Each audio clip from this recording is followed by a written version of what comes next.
Yo, what's going on? Hope you had a good day. Hope you had a good week. We just went and took an old turd out and had a little alignment issue. My toe was out too much in the front, so made a little tweak to that. I just wanted to see if how badly I got it out of alignment. I can't tell if it pulls to the right or not, but it doesn't want to zoom side to side like crazy. So anyways, we've got a ton of stuff to talk about. What are we going to put on the car? Remember I talked about it that one time? What is it? The turbo. I forgot. Oh, you forgot. Okay, we're putting the turbo on. So anyways, I'm gonna procure all the parts first. I'm not trying to build this as I go because I have a driving car and I want to keep driving it. It's fun, isn't it? No, it's actually really slow. Okay, it's really slow. All right, now since the last video, I've actually had a ton of support and subscriptions. So thank you everybody who has said, "Hey man, appreciate what you're doing. You know, it's entertaining, it's whatever, it's informative, it's helpful, it's dumb. You're an idiot." Cool, thank you. Special shout out to a couple of them. How about my boy Josh? Thank you for the subscription, man. Long time no see. We need to get up. How about my wife? Thanks, wifey, for subscribing. Si no se suscrito, simplemente haga clic en el botón de suscripción. Muchas gracias. Vamos. Well, happy Easter to everybody. Happy Resurrection Day. If you don't know what that is, it's basically where we celebrate that Christ died for the sins of those who would believe in him as their Savior. And he rose today, making it a very unique and important holiday. We've got the turbo here. We saw that in the last video. This is the Boost Lab 5757 journal bearing turbo. We've got the 60 AR on the compressor side. Turbine side, I believe, is a 63 housing. 63 AR. You know, I'm not a turbo expert, but I'm pretty sure I said that correctly. Nonetheless, if I'm not mistaken, the trim is 57 on both sides, and that's what I wanted. I wanted something that was gonna not put me into the 450 horsepower range or something like that, because my motor can't handle that. JDM B20Bs don't have good sleeves. To my knowledge, no B20Bs have good sleeves, even the high compression ones with the P8R heads. But that's what we're gonna use to get us hopefully to about 280 horsepower. I think it's gonna be pretty nasty. We do need to clock this thing though, because once this thing is mounted up like so, we need this outlet for the compressor side to be sticking down as well, because that's what goes with a manifold here, which is a super Let's just go ahead and just talk. I did kind of not an unboxing, but let's just go ahead and skip to that real quick. Oh, this thing looks sick though. Does come with mounting hardware. Oh yeah, that's beautiful. Look at that guy. Oh yeah, Freeman hit a 2-run homer. Twice today, Jeff. You talk about a good sign. How about that? Let's go. 3-3 game. Well, it's a perfect example. Freeman's my boy. He's good. But yes, the turbo's gonna sit here. It's gonna sit pretty nice. But this is I went with this style because some of the other manifolds that were a little cheaper, the setup was different, and it had this right here is where the wastegate is it's got a V-band connection, and it was on this side, which meant once I mounted the wastegate, it was going to interfere with me running the OEM radiator. You see, I've only got so much space here. So basically, I went with the style that's going to put the wastegate here instead of like back in here, because I was going to have to run the half size radiator that you see on like EGs and stuff. And I'm like, well, I don't have a problem with my radiator.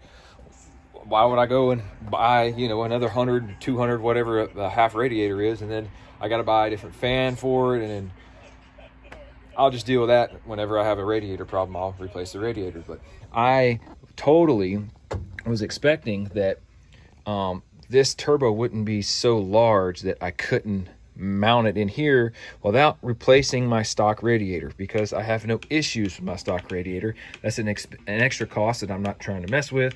Why don't I just focus on getting the proper exhaust manifold that's not going to run so close? Well, you know what? At the end of the day, it doesn't matter, because the way this thing is going to sit, it's not going to fit anyways. You see this? Look, this is sitting on the motor and on my radiator. This guy is not going to work at all with a stock radiator. You can plan, but you always need to have plan B. This thing is so solid, man. Oh, that is just a beautiful work of art. Beautiful work of art. We've got a old school, when I mean old school intercooler, I mean my homeboy Josh at Showtime was, I'm not gonna say reluctant, but I knew for him, it was a big deal for him to sell me that. So shout out to Showtime Performance and Josh. Go check them out if you're anywhere close to local. They'll do you right. Cool for that guy to say, hey man, I've had this thing for literally decades and I'll sell it to you. So we're definitely gonna rock some sticker stuff on our cars so everyone knows Showtime has helped us out, and we want to promote them as well. And we've got all the intercooler piping here. This is just like some TP based stuff. I'm hoping this is gonna work, man. This is kind of one of the things where you get into this territory, and I'm just nervous it's something that's not gonna fit. So I know this was kind of like a lame video. I was really not wanting to sit around and just look at you and talk about all the parts we're buying, but like I said, I'm not going to install anything until I get everything I need, because I want to drive the car. But we've also been doing some chassis stuff on the side. We had a hole here from some rust. I tried to weld it, but this welder I have, it's only got 4 settings on the voltage or the amperage or whatever.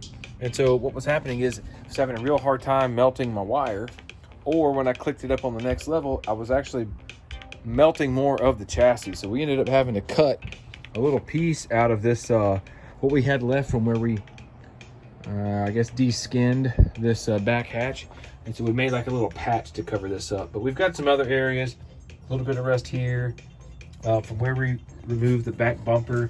You know, there's a hole, there's just some random stuff, and I don't know, some of it I may try to weld. That's really the best way to go about it, but I also might use some JB Weld to just fill the holes. You can sand it and paint it, because obviously we don't want to have any kind of holes back here. We're not trying to get any kind of air coming in, any exhaust fumes, although our exhaust is like really not going to play a factor. But I know it's a boring video. It's just parts. But so some short shifter came in today. Believe I got the notification that the short shifter was in. I haven't seen it yet. You know, I looked. I got the notification that it had gotten here. I don't know what this is. I got something else instead. This would be a wastegate. All right, so cool. Yep, so this guy is if you don't know what turbos are and how they work, Mr. Wastegate here is actually going to sit, let's just take it with us. This is a 44 millimeter. It's like a cheap knockoff version of the I think it's the teal MVR. But basically it's going to sit in here like that on the manifold. And then one of those V-bands that you saw in there is going to be on it too. So you're probably going to have to rotate it something like this. That way we can put a dump tube and run the dump tube, I don't know, somewhere. Straight down, curve it out one direction, whatever. But anyways, these are how you make sure your turbo does not make too much boost. Without a wastegate, your turbo could make more than what you want it to, and these are just nothing more than a way to regulate that, because that spring that I just showed you, if the PSI gets to be a certain amount, that spring will collapse, and that valve opens. So all the boost you're making gets dumped out, and so you don't go too high. And that's important for a lot of reasons, but the main thing I'm thinking about is you want your turbo to last for a while. So that's why you run blow-off valves. That's why you run wastegates. You don't want to make too much power. You want to have wear and tear issues anyways. I know there's a short shifter around it. They said it was shipped, but I don't see it anywhere else. It's not on the front porch. Unless, no. To hell with Georgia. That's right. Yeah, I don't know. It's a murder mystery. Oh, well, I wasn't crazy. This is just some cheap junk. I did not go anything crazy. I don't know, in my opinion, I think we've gotten to the point of some platforms, especially Hondas, some of the DSM markets with like the Talons and the Neons. You know, some of the older cars, they've been around the block so long that there's been some pretty decent quality stuff to hit the market that's quote unquote cheap. So anyways, we've got there's some set screws in there. Well, those are gonna easily get lost. But if we're gonna go rock, I guess they're gonna sit in there too. It's gonna be our new shifter. So this is kind of neat because it's like totally adjustable. I thought that was kind of neat. Shift linkage is gonna pop in here, and we can actually rotate this ball. There's a set screw in there where we can make more or less of a throw just based upon where this ball is. Because, you know, if it's going to sit here, this is probably going to be real close to stock. You know, we're actually having to travel shifting up top like more. But then when you, oh my gosh, it's a hail dent right in my hail dented car. Then this guy sitting here, now that you got the ball higher up, it's like less. That's cool. I like that. I mean, this is something that, like, even though it's probably junk, I mean, is it really? Plus you got an adjustable adjustable height on your shifter. This is pretty dope. This is like 40 bucks or something like that. Was that how much I paid for it? 40, 50 bucks. I mean, back in the days of the Skunk 2 dual bends, I mean, you're spending $75, $100 or something like this, and it didn't have none of the settings. So that's neat. Cool. This is a big deal, you know. Going turbo is a huge undertaking. We've also got the other just regular stuff on the car that we're trying to address. You know, last video we talked about the trans, how we were having shifting problems at the track. So I think this short throw shifter is going to help with some of that too, trying to help us not get caught in between gears or not be able to get the car into gear. We fixed some some toe issues this go around. Just making a quick adjustment on the tie rod ends, but yeah, we're just still trying to get all the parts in. We really appreciate y'all hanging out with us, and any questions, comments, we would love for you to have a conversation below. I would gladly partake in that conversation with you. I would love any kind of help you might have, any curiosity you might have. Why this, why that, why expensive this but cheap that on the build. You know, that's we welcome all of that. We welcome all that, and of course we appreciate your likes, we appreciate your subscriptions. Go ahead and do all that stuff if you hadn't done it already, if you couldn't understand my Espanol. And we'll see you soon. Peace.